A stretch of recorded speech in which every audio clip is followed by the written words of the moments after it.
A driver has now been charged with hitting pro-Palestinian protester. Put up the picture full mass. This is a hell of a story. The hate is unreal, but it is real. Per HuffPost, 57-year-old real estate developer, okay? Throwing everything away.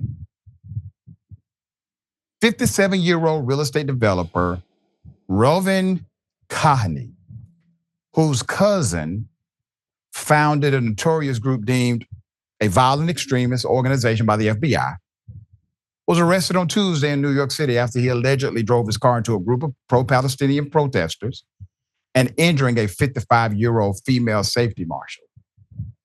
NYPD has confirmed that he has now been charged with second-degree assault. Police said he was driving his car near the corner of Park Avenue and 72nd Street Tuesday morning when he got into a dispute with a group of about 25 pro-Palestinian protesters who were marching nearby. As the protesters began to disperse, he allegedly drove his car into the crowd, striking Maryellen Novak, who was then taken to the hospital to be treated for minor injuries, per the AP. Multiple students at the scene said he tried to drive through a crosswalk where protesters were walking in a group, a crosswalk, prompting one of the volunteer safety marshals, Ms. Novak, to step in front of the vehicle to protect others and stop him from killing those who are walking in the walkway. Ms. Novak and another safety volunteer, a 63-year-old named Yojan Rosendale, were arrested on charges of criminal mischief per the Daily Beast. Ms. Novak also had an unlawful assembly charge. The Manhattan DA's office said in a statement Wednesday that it would decline to prosecute those protesters. With millions watching and many people benefiting from this program called Indisputable, we just need 1% of the viewers to become a paid member so we can continue to bring this content to you. Now back to the show. Reuven Kahane's attorney, Sarah Shelovitz, and Mindy Meyer told HuffPost that their client pleaded not guilty to the charge of second-degree assault during an arraignment Wednesday morning. His next court appearance is set for June 25th. Quote, "The facts will show our client is not guilty," the attorney said. "Our client is a law-abiding citizen, and we look forward to representing him in court," end quote. Online court records described the charge as second-degree assault with the intent to cause physical injury to another person with a deadly weapon or dangerous instrument, being the vehicle. The records also indicated that he had been released from custody on his own recognizance. That means the judge said, "Oh yeah, this guy's not really a threat. He can sign himself out, all right? No money needed. Just come back when we set the court date, okay? You just tried to kill a bunch of people on the sidewalk here, on the crosswalk." There's more. Per statement, Columbia University, apartheid divest. The group that organized Tuesday's demonstration, they said this guy initially drove up to the protesters in his car, and he requested a flyer. Okay, that's called premeditation. He requested a flyer. When one of the protesters handed him a flyer, he then grabbed the protester's arm. He then parked in front of the picketers until we started leaving. This is a quote, "until we started leaving," then circled the block to drive into our peaceful demonstration. Once again, signs of premeditation.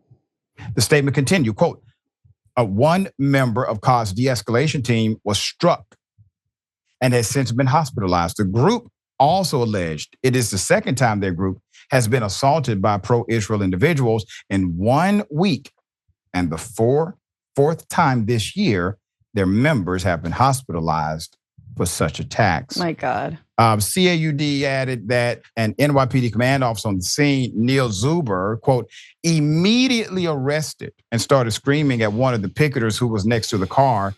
The individual committing the crime, on the other hand, received a very calm and friendly treatment from NYPD. The person who was hit was arrested and handcuffed to the bed while in the hospital. The NYPD did not respond to requests for comment on this allegation. But this is why the DA's office had to make a statement to say, our office is declining to prosecute the protesters. So the cops decided to affix a charge while this woman is in the hospital, who's obviously been assaulted by an individual who did not like her political ideology. So their statement also mentioned that this individual was a relative of the late extremist Rabbi Reuven Kahane, who was assassinated in New York in 1990. The far-right Jewish radical publicly advocated for the ethnic cleansing of Palestinians, and is still a major influence on the Israeli far-right.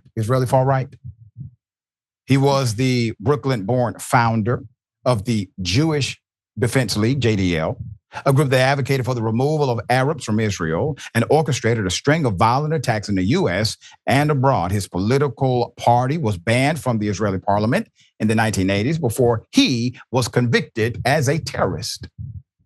The US classified the JDL as a terrorist group. Reports since the incident occurred have confirmed that, yep, this is his cousin. Initially, it was just talked about, now it's confirmed. Reached by phone on Wednesday afternoon.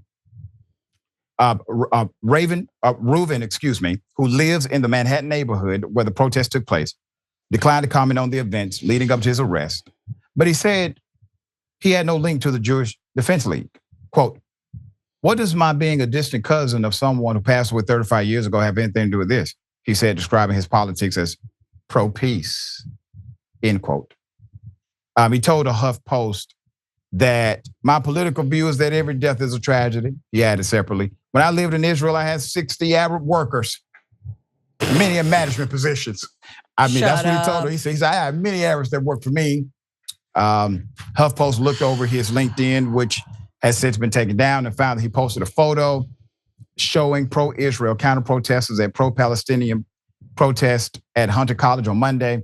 On Holocaust Remembrance Day, the photos captioned read, O Yom HaShoah, 1,000 Hamas protesters at Hunter College. Separately, he posted excerpts from an archived Anti-Defamation League article condemning the JDL. He captioned the excerpts. The report the ADL submitted about Rabbi Amir, the JDL, and anti-Semitism 30 years ago, the ADL, bless their heart, tracks anti-Semitism. Jewish students around America should implore the ADL to reread the report and try a different track, but he has no connection. He also told the HuffPost, referring to the ADL and JDL, I posted this as a sign of the times, not indicting or endorsing either organization. It sounds like he's been talking to an attorney. He also reposted a historical photo said to be taken at Columbia University showing early 20th century protesters with signs saying, quote, why not peace with Hitler? And quote, Europe for Europeans, America for Americans. He wrote Columbia University 2 generations ago. Obviously, this guy, his political bias is front and center here. Okay, he's going to try to spin it. He's working on his defense, but he has posted it. It is there. It's memorialized. These claims that he's making only disrupts his credibility. All right, Francesca, thoughts here. I mean, if he's an extremist, according to the ADL, he is absolutely an extremist. The ADL has sadly conflated protests for actual peace and student-led movements with anti-Semitism, and you've got the head of the ADL going on every mainstream news organization saying that. So for them to actually call out, a supporter of Israel, a Jewish American who is clearly an extremist or the cousin of one, then that's how you know how extreme this person truly is or his associations are. But I think more broadly, the question is this. How does the law enforcement react? How does the city of New York react when someone drives their car into these protesters? An action that we've seen in Charlottesville that actually killed Heather Heyer, an action that we've seen conducted by extremist organizations like ISIS, right? And then the students are the ones who are being called extremists. The students are the ones who are outside infiltrators. I mean, you got Mayor Eric Adams echoing that with no evidence.